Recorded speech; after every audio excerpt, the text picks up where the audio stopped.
Hey everybody, welcome back to another episode of Rent Prep for Landlords. Steve and I are really excited for today's episode because we got a great guest with us. His name is Mark Kohler. And Mark, we want to welcome you to the show. Thanks for being here.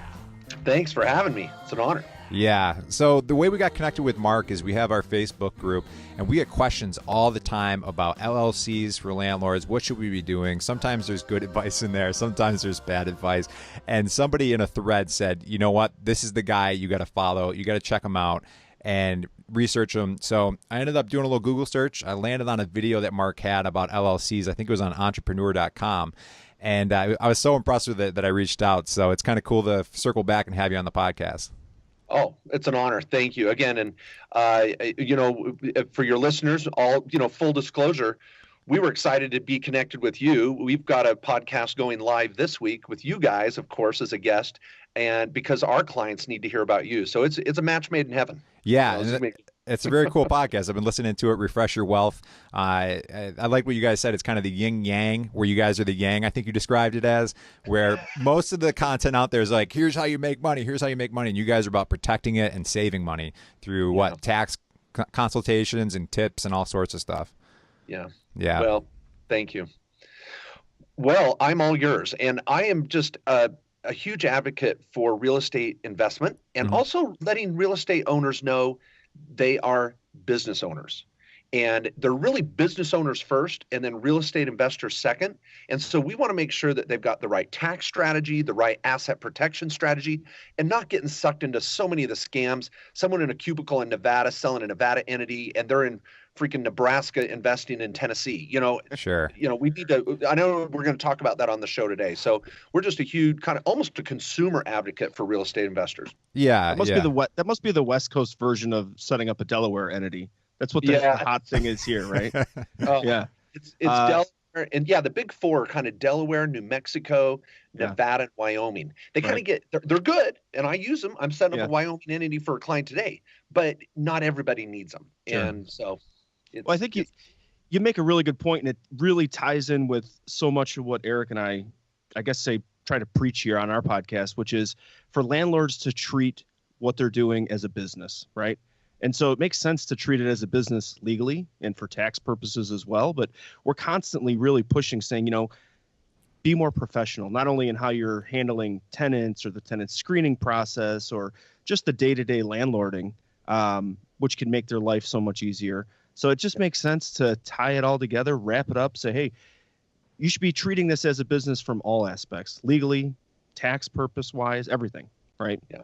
Yeah, and I think you guys said today you wanted to focus on the legal side. Hopefully we'll have another conversation about the tax end of things, the real estate professional classification and the write-offs that come with rental property because it's not considered a hobby. Whew, don't even start. I'll get hot and bothered. But I know another day for taxes. But on this legal side, as you guys know, we're a legitimate law firm. I'm a senior partner. We've been out there for 15 years, setting up entities in all 50 states, registered agent, mail forwarding for privacy. We love the privacy strategy. We don't want our landlords' public information out there, so some deadbeat tenants tracking them down. Whole other cool topic. But so this is huge. And maybe you guys drill me. What were some of the questions that your followers were getting? What would you like to hit? Well, I think what we could do is we could start off, you were talking about the top 5 mistakes that landlords make. And what you can do is I can actually pull up some of the questions from our Facebook group towards the end and look through some of those as well. So, Mark, if you want to start with, what's the first mistake that a landlord makes when they're setting up an LLC? Oh, okay, well, you bet. Probably, and we'll see if these go in any order of priority, but we'll just throw them out there. I'm going to make notes too because I probably have 10. I'll choose my top 5. But number 1 is probably let's talk about setting up the LLC and the wrong venue, the wrong place. I'm not even talking about how you're setting it up yet.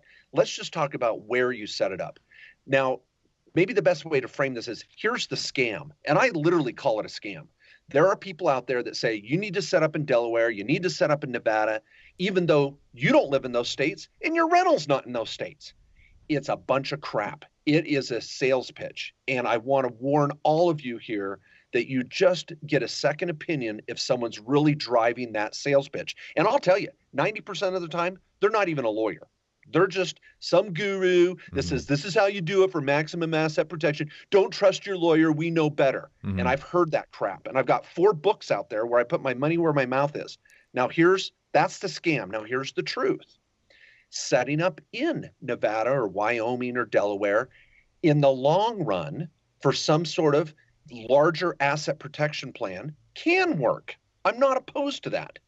But again, the far majority of brand new real estate investors and landlords, we want to set up the entity in the state where the rental property is. And I'll shut up here in 1 second. Let me just say this. Sure. If you live in Arizona, but your rental's in Tennessee, we're going to set up a Tennessee LLC. It's going to be the most affordable. It's going to give you the best protection from the tenant, and it's going to be simple. And you're going to run that Tennessee LLC for your Tennessee property. That's going to be your first line of defense and the basic structure. Okay. What is the main advantage to doing that as opposed to going to Delaware or Wyoming when somebody's setting up? Why do you recommend doing that?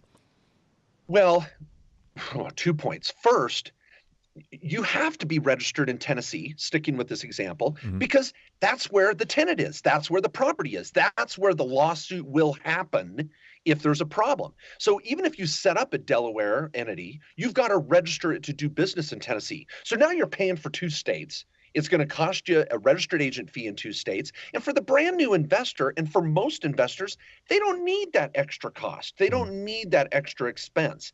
Now, if you've got 15 rentals, a $1.5 million portfolio, I might set up a holding company in Delaware or Wyoming and have it own your other LLCs. But I don't want to set up right out of the gate in Delaware or Nevada where you're going to be spending a lot more in filing fees and annual maintenance. That's just not necessary. You need protection in the state where the property is, not where you live or some other Timbuktu state. Okay, so taking that a step further, and we'll stick with the Tennessee example. This would be great if one of our listeners is from Tennessee. They're like, this episode's for me. This is for you, Jeff. This is for you, Jeff. I'm guessing his name. But let's say that person has 2 rentals or 17 rentals. Like, how does somebody start figuring that out if they're looking at that? Because we've heard information from everyone like, no, don't do it, or you need one for every LLC or for each rental property. What do you suggest with that? You bet. And I'm writing down that as number 2 tip. Okay. It's number 1 is to set up the entity in the right state where your rental property is. Now, the second issue is how many LLCs? Now, on one extreme, I've got a client with 42 rentals in one LLC. Then I've got another client that comes through the door that has an LLC for every freaking rental. All right. 2 bad examples, right? We want to find a balance. And so here's what I say, guys, and you're going to love it. It's not the quantity of properties, it's the quality that matters. For example, you might put 5 single-family home, low-income housing rentals in one LLC in Illinois, in Chicago. 5 rentals, 1 LLC. I'm cool with that.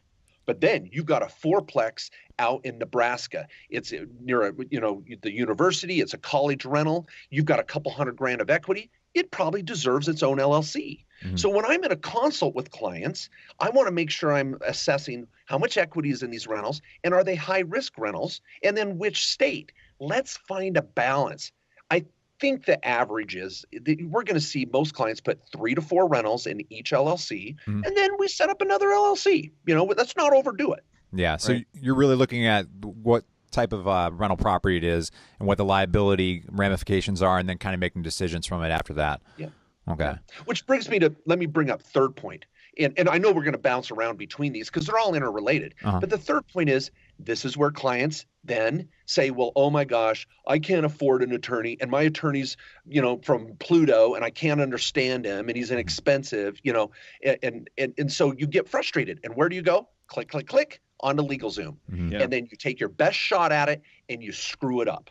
And so the third principle I want to make is saying, set up your entity, at least for those new investors, or if you're expanding into another state, set up a consult with a law firm you trust. Now, and it doesn't have to be expensive. We're $800 for any entity in any state in the country. And that includes an hour in a consult with an attorney, tailoring the situation to you. And then we set up second and third entities for half off. So that way you're getting your second or third LLC in another state for $400, but you get that initial $800 where I'll actually build a diagram with bubble charts. All my attorneys do it. We got 5 attorneys here, so we're not huge, but we can do it in any state. and then it's affordable, and you get the right structure. You guys would laugh. Eric, you'd laugh at this, is I've got literally 2 paralegals. It used to be 1. We have 2 paralegals full time. All they do is our service called Fix My Legal Zoom Entity, because people click, click, click. They're jacked up. And I know some of you listening here are like, oh, I probably need to get a consult. We have a fee, literally a price schedule of how to fix legal Zoom entities. Yeah. Well, one of the things too that I found really impressive on your site, we were just cruising around on it before we jumped on the call too. Your maintenance fee, which I think is super important and really overlooked, that a lot of people don't maintain their LLC. There is a maintenance structure there. And a lot of times they set it up, whether it be LegalZoom or even with their attorneys, either the maintenance fees are crazy expensive or the attorney's not doing anything to help you maintain it. They're not helping you maintain the minutes or any of that stuff. LegalZoom's certainly not helping you maintain it. So talk a little bit about that and the importance of that too. Well, Eric, I'm going to give you credit for strategy number 4 here, or mistake number 4. And that I'll give Steve credit on that one. I don't want to take everything. Number 4 is we want to set up the entity properly. Now, I talked about, let's review here. Where do we set it up? How many LLCs do I have? Number 3, I don't want to set it up myself, and I need a consult to make sure I get the right structure in place. And it can be affordable, where I meet with a lot of clients just once or twice a year. We dial it in. But number 4 is maintaining the entity and making sure you have all the pieces and parts. One sheet, and I know you folks, you're out there, you're listening, you've got one sheet of paper from an LLC in your drawer and you think you're good. Well, good luck in court. And I've been there. And interrogatories and depositions, they want to see your minutes. They want to see your operating agreement. Mm-hmm. They want to see that you've been doing separate checking. They want to know that you've been keeping that LLC tight. And you go, well, I don't have to do that with an LLC.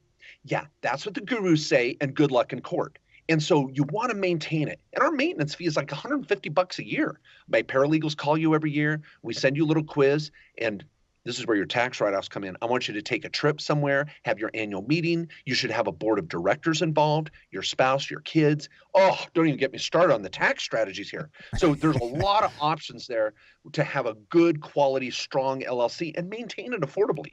Yeah, I think that's really interesting because we produce a lot of content with a property manager here locally, and we talk about when you're going to an eviction court, like how do you present yourself in eviction court, and you got to make sure you're coming in with a binder with all your information clean and neat so that you're not making that judge work to go through the information, and you're kind of making it sound like it's very similar if you're going to go to a court and you have an LLC, you just don't want to show up and be like, here's my piece of paper that says I have one. So it's interesting let me quote the infamous Jerry Maguire. Help me help you.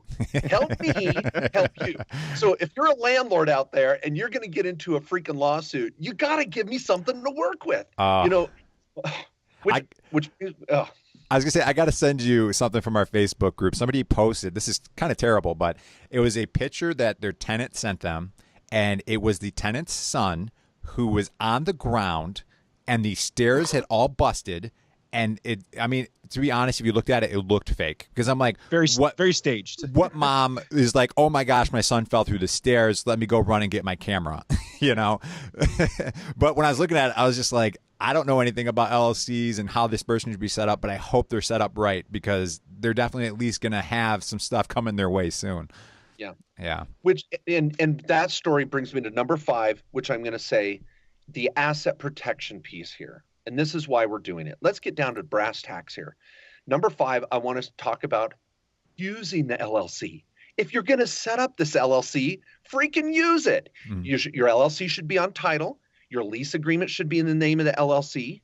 And you should have your annual maintenance. You should have a separate checkbook. Your tenant should be paying the rent to the LLC. Now, I know some of you have property managers out there that are on the lease and collecting rent for you. But where do they send the check? It should go to the LLC. Then when you want to pay yourself, take any money you want, anytime. It's called a draw. You just take it right out of the LLC bank account.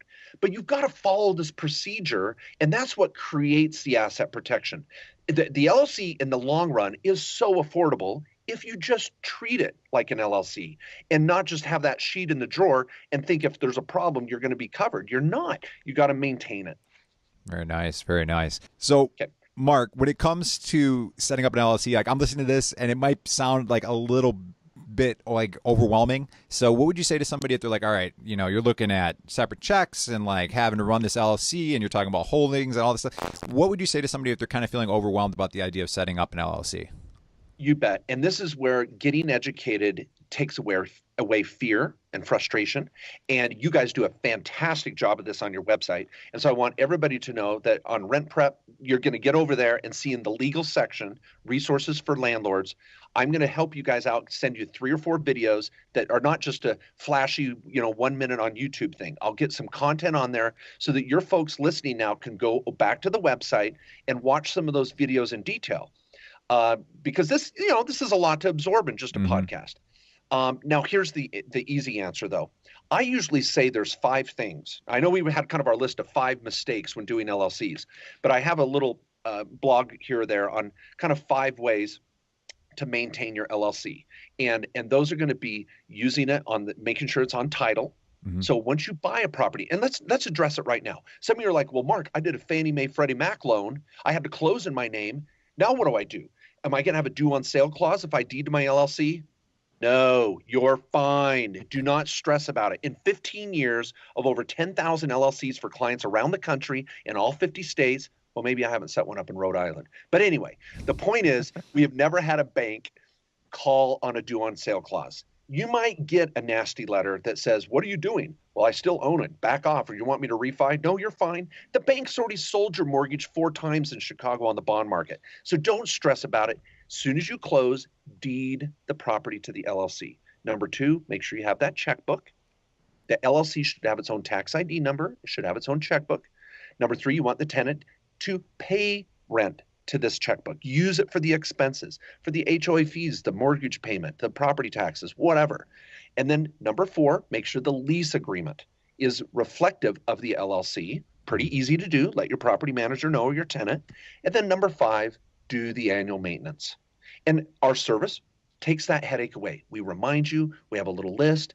And of course, there's a lot more to this in the little things, but those are the big 5. And if you can do those things, your LLC, bam, rock solid in court. You'll be tight. Love it.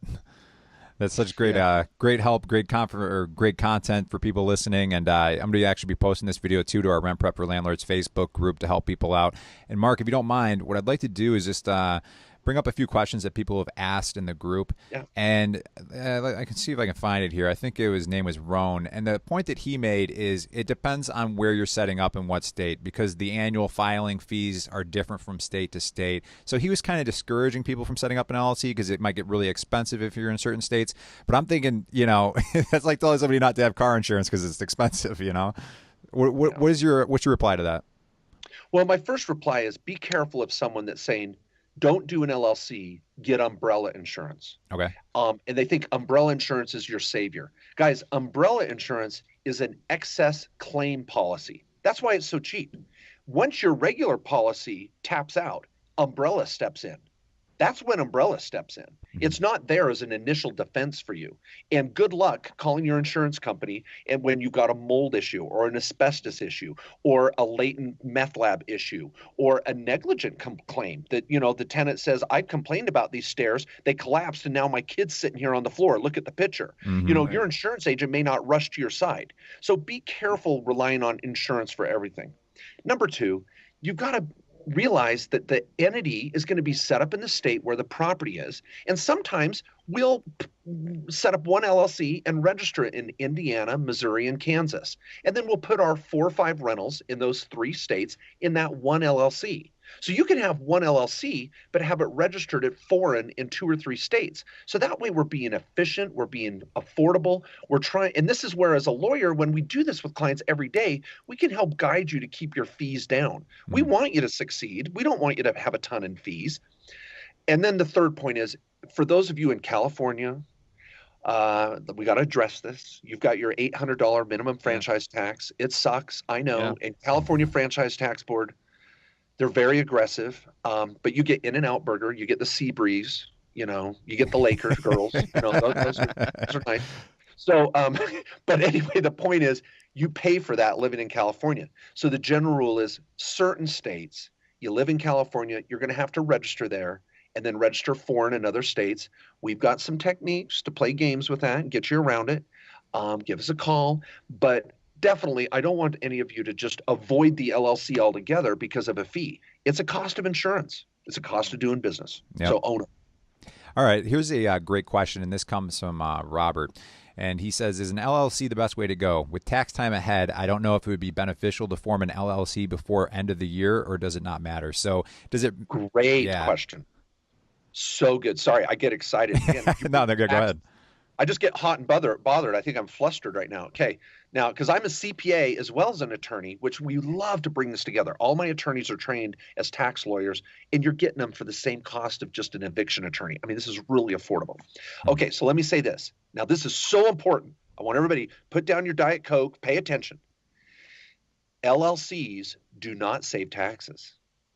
LLCs, you don't need to have one to save taxes. You still get the write-off for insurance. You still get the write-off for your mortgage interest and your depreciation. Why do we do LLCs, guys? You tell me. Why do we do LLCs? Protection. Yeah, that's liability. Protection. Yeah. That's protection. So now in some states, I want to pull the trigger and get your LLC set up right now. It's cool. You got a rental. You might as well step up to the plate and get your LLC done. But in other states, where the annual fee is calendar year, like California, I might wait till December 15th and then pull the trigger on the LLC so it's effective January 1st. That way I'm paying that annual fee for the whole calendar year in January. Now, there's only a handful of states where the filing fee is calendar oriented. The rest of the time is fiscal. So if you set it up in October, your LLC is good till next October. So pull the trigger, get it done. In most states, the filing fee is really cheap. Somewhere between $50 to $200. It's those 3 or 4 states where it's out of control and you just got to live with it. Yeah. Very nice. Mark, so you've kind of alluded to the fact that you're a CPA and an attorney, and I don't want to go down the tax route in this particular podcast. I don't want to, throw too much at our listeners, but if you had one tax tip, because I'd love to have you back on the show, what's a tax tip that you might throw out there to a landlord or something that kind of comes up frequently when you're talking to landlords? Will you give me 2? Can you give me 2? Yeah. Okay. All right. I appreciate it. Again, I get excited. Number 1, and this is by far the biggest tip. You have to understand real estate professional classification. There's the active classification, the passive classification, and real estate pro. And you don't have to be a realtor. You don't have to be a contractor. And if your spouse qualifies, you both qualify. Now, by me just saying that, the reason why I care about it is all of that depreciation and the write-offs that come with rentals, they pass right through against your other income, W-2, ordinary income, K-1s from S-Corps. I want those rental properties to come through and wipe out your income from the ordinary side. And if you can check the box legitimately that you're a real estate pro, it's like magic. It's huge. So did I say huge? Sorry, I was Donald Trump. Yeah, huge. Now, don't trumpet. I've listened to your show. I know your trumpet analogy there. I don't want to ruin it. Show. Yeah, okay, yeah. Number two point, and I've just got to get this out here. The S corporation. The S corporation is an important real estate entity, but we use the S corporation for fix and flips and rehabs, wholesales, short-term type deals where you hold a property for less than 12 months and you turn it. We're going to need an S corporation in the mix. So a lot of times I have a brother sister for a lot of my real estate investors. They have the S corp for their rehabs, their flips. They have the LLC for their rentals. So don't commingle the two, folks. If you have one LLC and you've got a very robust flipping strategy, we're going to use a different entity for that. And there's a different tax scheme we got to be aware of. What's the advantage of doing that? Why do you recommend that?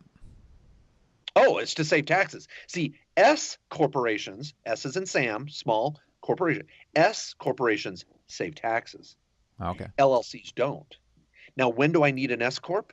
When I'm rehabbing and flipping, because you're subject to self-employment tax, Obamacare, Medicare, FICA. Woo! You're not subject to that when it comes to rentals, but you are subject to it when you're flipping. So anybody out there that just fell off your chair, you've got to make sure your accountant understands the difference, because I don't want to see this on a Schedule C. I want to see it on a Schedule E funneled through an S corp. And this is where, to bring up Donald Trump and the GOP, if Paul Ryan and those guys can pull their head out and get us a tax plan before the end of the year, they're already talking about the S Corporation providing more benefits for small business owners, which I've been preaching for 15 years. So the S Corp is going to work right into my maniacal plan to help you live your American dream. But this is important. This is why the bottom line, let me just finish with this point. Folks, you've got to take this stuff serious. I know it's hard to find a good accountant or lawyer out there. You don't have to use our firm for every little thing, but at least follow me for my daily, weekly tips, our podcast, our newsletter, our YouTube videos. And if your accountant isn't speaking this language, upgrade, because an accounting strategy can save you thousands of dollars and make your real estate far more productive. I was just going to make the point that listening to you here speak, listening to your videos, at the very least, it's going to give you the pieces that you need to have that conversation. Because I think for me, a lot of times it's going in and not knowing what the hell to even ask my accountant or my attorney, right? So a lot of times just this little bit of education is enough to get them and get that conversation going. Maybe you don't have the right attorney, maybe you don't have the right accountant, but if you don't know the right questions to ask, you're not going to know that either way. Yeah. And it's sad because I know many of you listening, you go into your accountant and what do? They treat you like a child. They beat you down and say, oh, you can't do that. And you think it's gospel.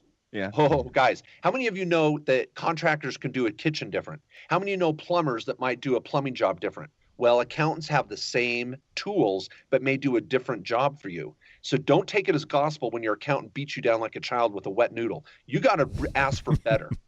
Right. Yeah. If anybody's listening, you can go to markjkohler.com. I'll put it in the show notes as well. And if you're watching the video, I'm sure it'll be on screen too. But that's a great place to start. I mean, it'd be overwhelming if I tried to share all the resources Mark has. You said you got 4 books, you've got your podcast, you've got websites, you got so much stuff going on. It's almost overwhelming, but markjkohler.com is a great place to start to get a bunch of free resources. Mark, I can't thank you enough for being on the show. So much information and education so quickly, and you got a personality, which is awesome, and I love it. Mark's a unicorn. I was saying before we jumped on live, Mark is a unicorn in this industry. An attorney, accountant that you can listen to, consume the content, knows what he's talking about, can speak directly to the real estate industry. I think this is huge for our audience. I know that has questions on this stuff. Mark's your guy. Check it out. Check out the videos that we're going to post on our website, and definitely check out Mark's website as well. Well, I'm going to take the day off. I mean, you guys just boom, you made my day. So you know what? That's it. Close the doors. No, you guys are so kind. Thanks for those compliments. And again, I love what you guys are doing. It's an honor to be a part of your audience. So we got to have more conversations like this, and definitely we'll hopefully talk taxes soon. You guys will love it. Yeah, for sure. Absolutely. Thanks, Mark. Thank you. So anybody still watching right now in the Facebook group as well, Mark has agreed to answer questions just on this thread. So if you do have questions at some point, Mark, I know you're a busy guy, so we won't hold you to a certain time. But where did I agree to this? What the hell? But at one point, we'll hopefully have a bunch of questions that people can ask. And Mark, if you could just go in, we'll have a link to your website as well where people can find you. Just answer a few questions, because the problem with that we can have sometimes in our group is none of us are experts when it comes to being a tax accountant or an attorney. So we appreciate you kind of just stopping in and popping in there to answer a few questions. And again, for anybody watching, check out his website. We got a link for you that you can directly go to their website if you're looking for questions on LLCs. And also on rentprep.com, we're going to be having your content on there as well under the landlord resources. Well, thank you so much. Yeah, and folks, sign up for the weekly newsletter. It's free. And you get a little ebook, 10 strategies every small business owner should know. So check that out. Very cool. Yeah, and I'm going to make an extra pitch for your newsletter, because Eric and I were just talking about this with our own newsletter. It's so hard for people to keep up with the content nowadays, right? And the newsletter is such a great, for people who are doing the newsletters right, and you're doing it right. I know that we're doing it right in the sense that if you're subscribed to it and following along, it makes sense. You're getting that content in a specific way. So newsletters are huge. The good ones are huge. It's not a constant pitch like every 2 seconds. Yeah. So I feel like the newsletter, anyone that's listening and you want a good place to start with the education process of just getting to know this stuff better. sign up for that newsletter. Well, thanks again, guys. You're awesome. Woo! Yeah. All right, I'll get right. on. I guess I got my night planned out for me. No World Series tonight, so I guess I got to be on Facebook. So No Netflix. All right. Thanks, right. Mark. Yep. Thank you.